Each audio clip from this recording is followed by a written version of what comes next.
Neymar, son comeback est arrivé. On a eu des infos par rapport au potentiel retour de Neymar en équipe nationale du Brésil. Cette équipe qui va essayer d'aller chercher cette victoire en Coupe du Monde 2026. Une victoire qu'ils attendent depuis très très longtemps. Ça commence à faire un peu. Pour cette compétition, on va en parler avant que tout commence. N'hésitez pas à vous abonner, à lâcher un petit like, à me dire en commentaire ce que vous en pensez du retour de Neymar ou pas. Et on commence tout de suite. Donc, on savait dernièrement, les semaines précédentes, on a eu des infos comme quoi Neymar ne serait pas appelé par Carlo Ancelotti tant qu'il ne serait pas à 100% de ses capacités physiques. On connaît aussi le déclin de Neymar sportivement au niveau des blessures, au niveau de son physique, etc. On sait que ça fait des années que Neymar n'a pas été à 100%, on va dire, sur une longue période. Et Carlos Ancelotti avait dit « Je ne le prendrai pas tant qu'il ne sera pas à 100%, même s'il faut ne pas le prendre pour la Coupe du Monde. » Alors, on y croyait, on n'y croyait pas, ça c'est propre à chacun, mais voilà, l'info était là, l'info était sortie, et c'était comme ça, c'était acté. Donc là, il y avait un rassemblement en mars avec un match contre l'équipe de France, et on pensait que Neymar n'allait pas être appelé. Il y a eu la blessure de Rodrigo hier, avant-hier,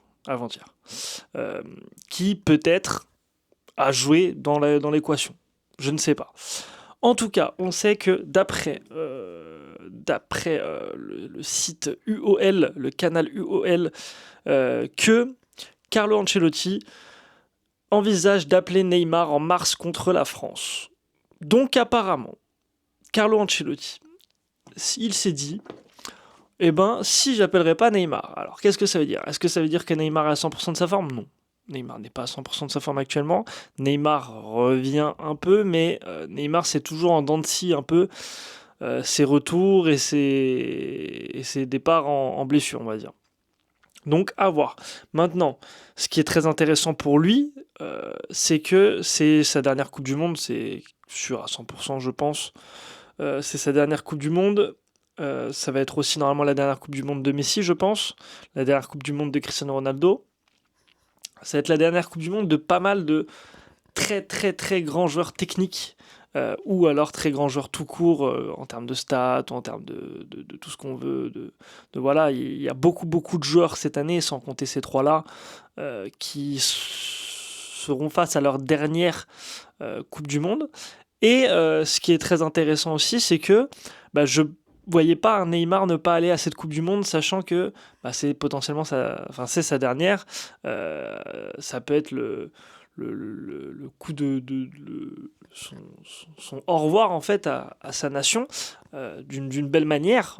Alors après, est-ce qu'ils iront jusqu'en phase finale ? Je ne sais pas, on verra bien. Ça, on le verra que au moment propice de ces matchs. Mais en tout cas, je le voyais être là, être présent pour son équipe nationale, sa patrie. Hein. Et du fait que Rodrigo n'est pas là, du coup, alors Rodrigo sera peut-être de retour en juin, mais je crois que c'est quand même assez mal barré. Donc, si ce n'est pas sûr qu'il n'est plus, qu'il ne sera pas là, je vais vous dire, je vais regarder l'info, mais je crois que j'avais vu comme quoi ça allait être très compliqué pour lui pour les prochains mois, Rodrigo, parce que sa blessure, elle lui a fait mal. Alors, ils disent quoi par rapport à Rodrigo ? Rupture du ligament croisé antérieur du genou droit. Et il serait absent 6 à 7 mois.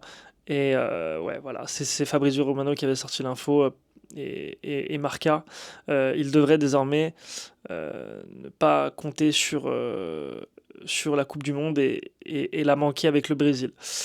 Donc vraiment dommage pour Rodrigo, un grand joueur quand même, on va dire. C'est un très bon joueur. Et pour parler de Neymar encore, Neymar du coup a dressé il a fait un post Insta pour dire bon courage à Rodrigo. Donc il lui a dit mon fils, non, aujourd'hui est l'un des jours les plus tristes pour moi. Quand j'ai appris de la blessure, un film s'est déroulé dans ma tête. toute cette souffrance, toute cette angoisse et la peur de revivre cette blessure. Mon fils de 10 ans, mon garçon, mon héritier, c'est comme ça que je t'appelle. Je ne te demande qu'une chose maintenant, il est temps de t'entourer de tous ceux que tu aimes. Et comme vous l'avez dit, vous ne méritez pas de traverser cela en ce moment, mais qui sommes-nous pour remettre en question les plans de Dieu? Petit frère, force, je suis sûr que tu reviendras en force, je t'aime de la même manière que tu m'as soutenu, je serai là pour toi. Donc, une équipe du Brésil qui sera affaiblie sans son Rodrigo. Euh, alors, il y aura quand même du Vinicius, du Rafinha, du Neymar, du coup, potentiellement. Plein d'autres joueurs très, très, très, très, très intéressants. Euh, on le sait très bien, les gars. Ça va être une belle équipe du Brésil présente à cette Coupe du Monde. Je pense qu'on va avoir beaucoup, beaucoup de belles équipes et ça risque d'être vachement intéressant. En tout cas, hâte de voir sur cette petite coupure de mars ce que va donner Neymar pour son retour en sélection. On va suivre ça de très près. On verra si c'est intéressant d'en parler en vidéo ou pas en fonction des résultats. Dites-moi en commentaire ce que vous en pensez, si vous trouvez ça intéressant qu'il revienne en équipe nationale ou si vous trouvez que c'est un mauvais choix de Carlo Ancelotti. Ça m'intéresse énormément d'avoir votre avis là-dessus. Pardon.